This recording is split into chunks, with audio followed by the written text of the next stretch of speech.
Chers amis internautes, bonjour, merci d'être au rendez-vous de la revue de presse sur ESAE Télévision. Après une lecture sommaire et expéditive des titres parus sur l'ensemble du territoire national, on peut retenir comme sujet majeur les informations ci-après. Le procès du député Mohamed Atta Orenro qui reprend ce matin au tribunal de première instance de première classe de Cotonou. Le dossier d'Anivor au tribunal de Cotonou le 21 août prochain. La coalition Bénin en route qui ne compte pas se rallier à un quelconque des trois blocs de la majorité présidentielle. La réforme du code électoral qui continue de faire couler beaucoup d'encre et de salive. Une interview exclusive de Donclam Abalo sur l'actualité politique nationale. L'ex-gendarmerie nationale face aux enjeux de la fusion avec la police nationale. Après un énième report, le député Atta Orenro se présente à nouveau ce jour au tribunal de première instance de première classe de Cotonou, renseigne la parution du jour du quotidien Fraternité qui rappelle aussi que la dernière comparution remonte au 7 août dernier. Selon les révélations du quotidien, le député de la 15e circonscription électorale se prêtant aux questions du ministère public, notamment celle relative à la fraude douanière, a expliqué qu'il n'a plus de relation d'affaires avec les structures concernées. À la barre, l'honorable Mohamed Atta Orenro persiste et signe qu'il n'officie plus en qualité de représentant de firme pharmaceutique à cause de sa fonction de député à l'Assemblée nationale. Au cours des débats,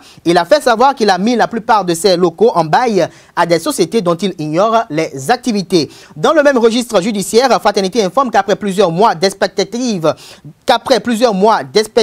et de report, le procès de l'assassin présumé de Urbain Pierre d'Anivor et de son complice présumé reprendra mercredi prochain devant les cours d'assises spéciales à la cour d'appel de Cotonou. Pierre Urbain d'Anivor est ce fonctionnaire du ministère des Finances, militant de l'opposition, qui a disparu dans des conditions non élucidées en août 2010. Fait divers ou affaire d'État, c'est ce que le procès aura le devoir de démontrer. En le mettant en rôle de la session supplémentaire de la cour d'assises où plus de 25 dossiers ont été inscrits au titre de l'année 2018, le procureur de la République vient combler les attentes du peuple béninois dans sa quête légitime de voir la manifestation de la vérité de ce puzzle tragique qui n'a pas encore fini de livrer tous ses secrets. Reclassement à la police républicaine, les ex-gendarmes opprimés réclament l'arbitrage de Patrice Talon. Titre l'événement précis ce matin à l'oreille droite de sa une du jour, comme vous pouvez d'ailleurs l'apercevoir, chers amis internautes. Dans les colonnes de sa parution du jour, le quotidien rappelle que le devoir de réserve les confine au silence. Ils n'ont ni le droit d'aller en grève, ni celui d'élever la voix pour porter des revendications. Cependant, les hommes et femmes de l'ex-gendarmerie endurent en silence des injustices qui les amène à la déception et aux frustrations. Mieux, ils sont démoralisés et pour cause le non-respect des dispositions transitoires de leur test. Une légèreté qui laisse croire, selon l'événement précis, que les responsables de la police républicaine foulent aux pieds les performances de ce corps militaire qui a fait ses preuves. Le premier chapitre de l'article 169 des tests n'est pas respecté au sein de la police républicaine béninoise. Une mesure qui frise à de l'injustice contre des agents plus formés techniquement comme intellectuellement que leurs collègues de l'autre catégorie. La police est aujourd'hui mieux lotie dans ce nouveau corps que la gendarmerie car les moins gradés de la police sont aujourd'hui plus gradés que les gradés de la gendarmerie. Les acquis des gendarmes tels que les diplômes professionnels ne sont pas pris en compte.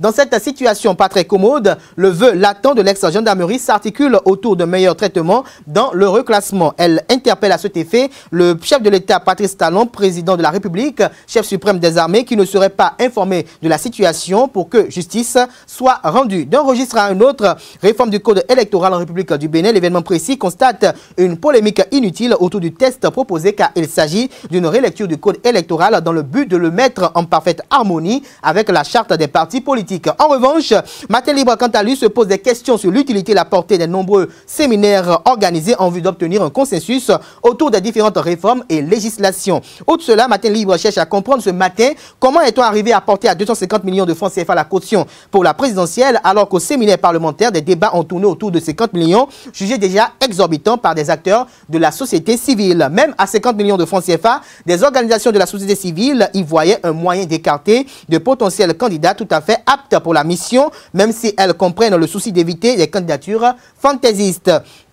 Que dire de la perte du statut d'ancien président pour les anciens chefs d'État qui désirent aller aux législatives? Autant de dispositions discriminatoires taillées sur mesure qui ne peuvent que susciter l'indignation de tous ceux qui sont attachés aux principes démocratiques. Le quotidien Matin Libre en déduit des remous l'impression que les séminaires organisés s'inscrivent dans la dynamique de faire diversion et de faire croire à l'opinion publique nationale et internationale que le gouvernement de la rupture aime le dialogue et essaie de trouver un consensus autour de ces réformes avant leur mise en œuvre. Animation de la vie politique nationale, la coalition Bénin en route ne compte pas se faire absorber par les 3 blocs en gestation au sein de la majorité au pouvoir. Nous apprenons ce matin dans les colonnes de sa parution du jour, le quotidien Matin Libre. Pourtant, la dite coalition n'a pas en son sein de leader politique pouvant ratisser large. Son président Jean-Baptiste Runguet n'a jamais occupé de fonction élective et n'a pas de fief électoral. La dite coalition ne regorge pas en son sein de grands partis politiques capables de rivaliser avec l'opposition. Néanmoins, le journal, dans son analyse, attire l'attention des uns et des autres sur le fait que cela pourrait être un jeu quand on veut mettre en exergue les qualités de compétiteur né du président Patrice Talon. Fin stratège, Patrice Talon pourrait tirer les ficelles depuis la marina en encourageant Jean-Baptiste Runguet et ses partisans à garder le cap afin de lui permettre de disposer d'assez de marge de manœuvre au sein de sa propre majorité. Connaissant les roueries dont sont capables les grandes formations politiques, le chef de l'État très prévoyant compte peut-être avoir suffisamment de grands ensembles pour ne pas être surpris par les éventuels retournements politiques. Préférence des voyages de loisirs et de détente à l'étranger, les ministres vacanciers donnent le mauvais exemple. Note l'événement précis ce matin. Le journal estime qu'au lieu d'aller s'éclater dans des stations balnéaires en Italie, de faire du shopping à Paris et de se pavaner dans les rues de Berlin et de New York, les ministres vacanciers auraient fait œuvre utile en descendant dans les tréfonds du Bénin, dont les richesses touristiques ne sont pas des moindres. Qui ne serait pas heureux de voir un Oswald Omeki, de surcroît ministre de la Culture et du Tourisme, s'offrir quelques jours de plaisir avec sa famille et ses collaborateurs dans les Tata Somba et au parc Péjari? Quel Béninois ne serait pas fier de voir défiler sur plusieurs jours le ministre du Cadre de vie et du Développement durable, José Didier Tonato, sur les belles plages de Grand Popo? Le président Patrice Talon, un natif de Ouida, la ville historique, rendrait lui aussi davantage service à la culture béninoise en allant ériger ses quartiers avec quelques pas de promenade sur la route de l'Esclave, dans la forêt sacrée de Passé ou encore au temple de Python. L'événement précis fait observer que dans des pays comme la France, qu'on s'acharne à copier à tout va, des résidences d'été ont été même construites spécialement pour héberger les chefs d'État et autres hauts responsables pendant leurs jours de vacances. S'il n'est pas expressément interdit aux ministres français d'aller en vacances plus loin, la coutume de se rabattre sur les villes natales et sites touristiques de l'intérieur du pays est tellement ancrée dans les habitudes que chacun en fait un événement personnel et national à la fois. Grosse interrogation ce matin à la une de Le Nouvel Observateur. Le confrère s'interroge de savoir si machine agricole, PPEA 2, nouveau siège de l'Assemblée nationale et bien d'autres scandales constituent les affaires qui obligent le bloc de la majorité parlementaire à faire allégeance.